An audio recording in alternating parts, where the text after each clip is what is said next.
Right guys, what's up? It's me, Labb, and welcome back to another video on the channel. So today, we have a bit of a different video. I normally cover American topics, so I decided to actually go out and cover the history and my recommendations for the Irish furry fandom, because it's in turmoil right now.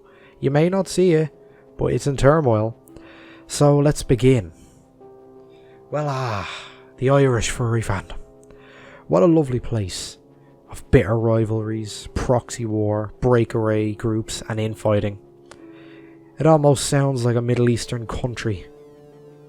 Let's discuss the history of it.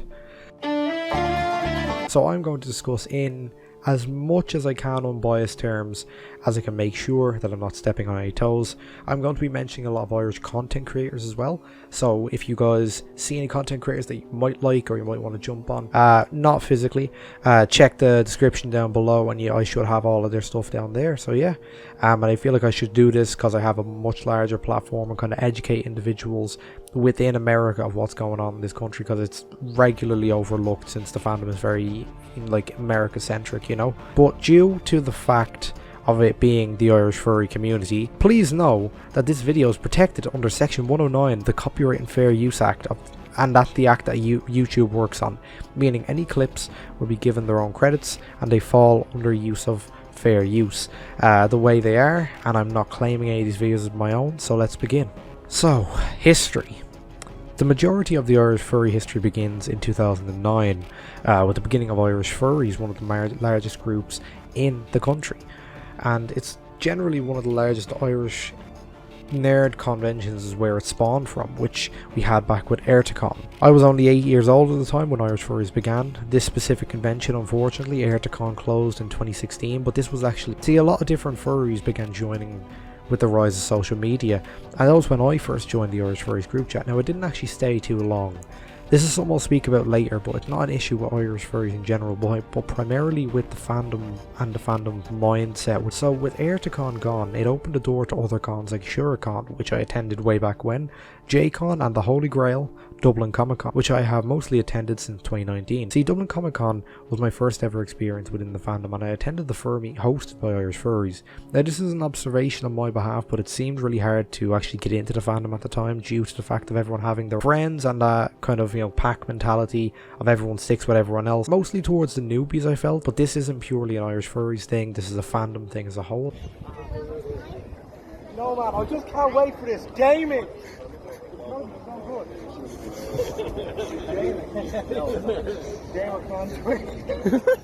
The pack mentality is still very much within Irish culture itself, so I won't put the blame on anyone specific for this situation. But DCC 2023 was a lot better. So far I did manage to meet an actual fan for once, or actually two fans at the con. It was fucking crazy. One gave me a can of Monster, shout out Oisin, and one was an actual fursuiter that I adored named Lanky Lunatic, who mentioned that they really like my videos, and it kind of made me squeal a little because I've never had kind of in-person fan interaction, so it was crazy.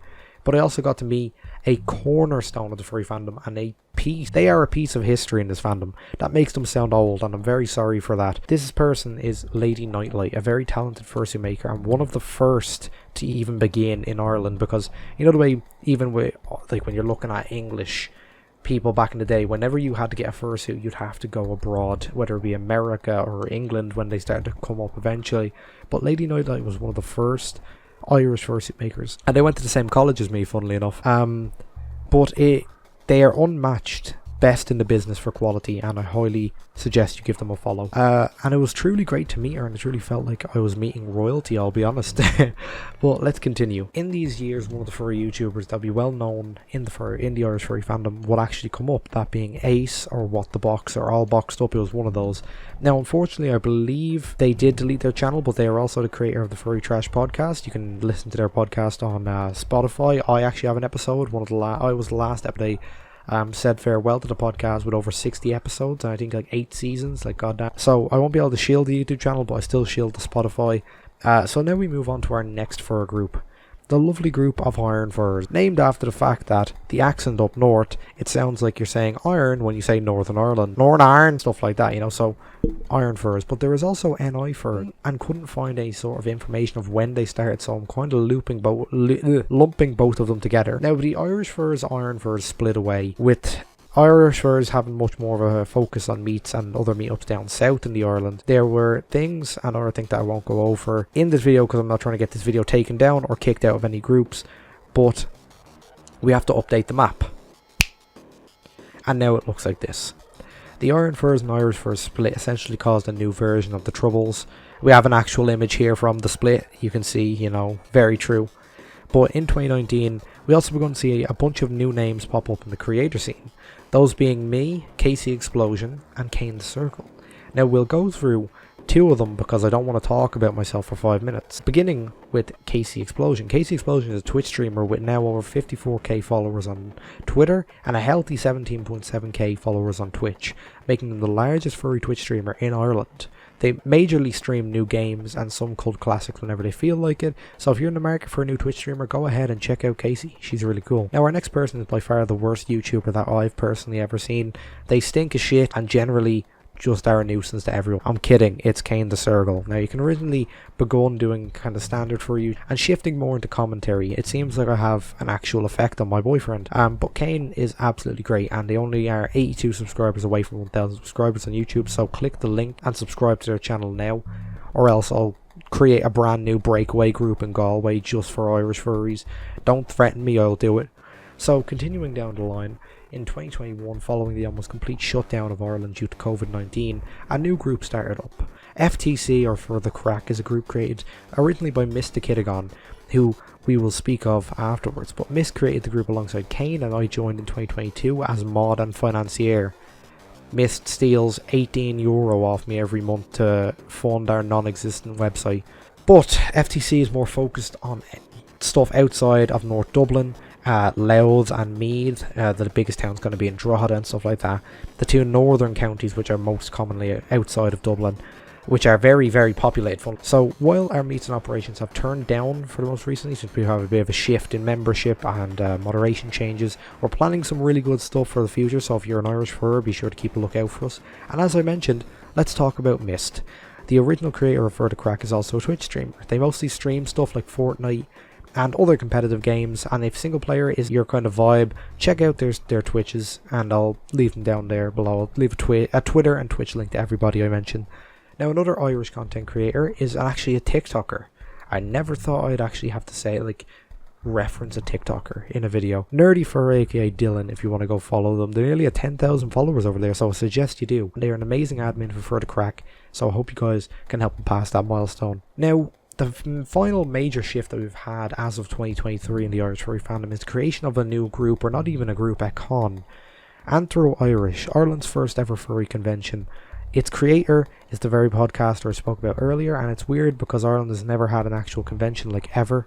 We've always had to rely on the fact that other cons for meets, and we'll have to see how this goes down. I'll keep you guys just kind of engaged if any antics show up. But that brings us to today. Now you can tell the map looks rather more like a map of the Syrian civil war than of Irish furry communities, because while it's not as deadly as the Syrian civil war, it holds the same sentiment and almost Cold War spirit. So how do we fix it? Zach, stop! Zach, stop! You're gonna get in trouble. Zach! So the Irish Furry Fandom has been going through a lot of stuff as of the years have gone by. A major split generally in membership and moderation, and I hope that some of the tips that I can give today and some of the kind of shared knowledge or kind of motivation can hopefully allow us to fix it, but I don't really see as it will. So the first thing that I wish to speak about is the tribal spirit among the furry fandom. The Irish Furry Fandom has a tribal spirit to it. Iron Furs members don't like Irish Furs members. Members of IF have their own gripes, and the only common ground between the two is they absolutely hate me. But this tribal spirit may need to be set aside because it only divides the fandom more than anything else, and I will speak on this in a separate part of the video that I will do later on, but I believe the fandom heads should come together and unify or centralise the fandom just for the betterment of it. Not one group, as I mentioned, but equally aligned and assisted groups. But right now the Irish Furry Fandom is divided and isolated. People won't agree with that statement, but it's true. I've always felt socially isolated. Well, no, the Irish Furry Fandom to be specific. And way more accepted into the American furry community, purely based on the people I've met. And I can't put a finger on it, but it seems like all events that I've attended, I've felt a serious unease with certain members of the furry community here in Ireland. but we still need to unify, as I mentioned. This can help with a lot of things.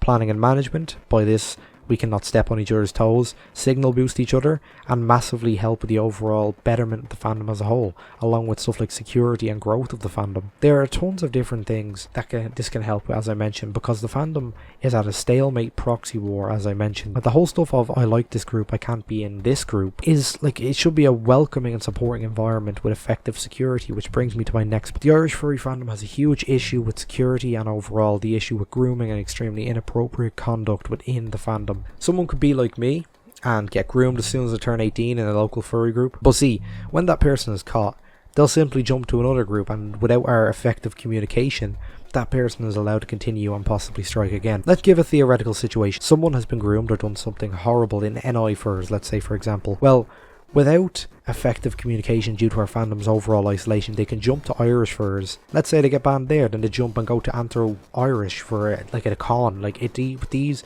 steps, we can't put correct safeguards in place. What there should be is a chat or some form of communication module to properly ban and safeguard the fandom for horrific offences, whether it be transphobia, racism, genuine assault, sexual assault, stuff like paedophilia, zoophilia and other horrible acts against individuals. The European conventions actually already have implemented a communication portal like this. Let's say you get banned at Eurofurns for a serious offence. This is relayed to Confuzzled and Nordic FursCon, and it overly helps safeguard the fandom from deviance. Now, I actually had proposed this to all heads of at the time 4 local groups, and it was like assembling the tribes of the fandom for a ceasefire. The proposal was that we create a Telegram channel. Each group delegates 2 members for their own mod team to be in said channel to discuss any issues and that would arise within the fandom. It would be a neutral ground where we could discuss what's been going on and make sure that we can safeguard members of our community. See, this failed unfortunately due to the aforementioned tribal mindset of groups, and as mentioned previously, as in general we should believe that it is for the coordinators to set aside their difference and rivalries for the betterment of the overall fandom. We have an archaic and horrible system where we've split 400 people, by the way that's not a lot, from each side of the Isles, kept them there. Any sort of progress we need to achieve is through bumping up the numbers for each other, especially with a con on the way. So we need to cease fire for the betterment of the people we're actually going to put this forward for. So my next point I wish to make is support for smaller groups and centralising the fandom. We are a very small island. Now, as an entire island, we should support each other. This is the bottom line. Signal boosting can help the most, and support each other, whether it be through social channels or advice on how to do things, is majorly appreciated. Groups fail when they don't have correct mentoring and leadership, and individuals in the fandom should be happy to create their own groups and branch off and take that risk to hold your own events. But that unfortunately does not happen due to issues and infighting within our community is soured each group's relationship and rivalry with each other. So people have these biases against each other. This needs to end if we want for an actual good community spirit for us to enjoy and work towards. Instead, it's gonna be like a broken mess that we're currently in. This video is gonna get a lot of hate from both sides. I know, well, not hate, argumentative process from both sides due to the fact of me discussing my gripes with the Irish furry fandom. People will think that, oh, you know, Irish furries isn't good. They're all good groups. If you want to join them, join them. That's your choice. They're all good groups, but I just feel like we could improve and could grow it a lot better to become a much better thing by taking the examples of issues that we've seen in other countries rise up and actually placing safeguards in that kind of area to keep them from happening again.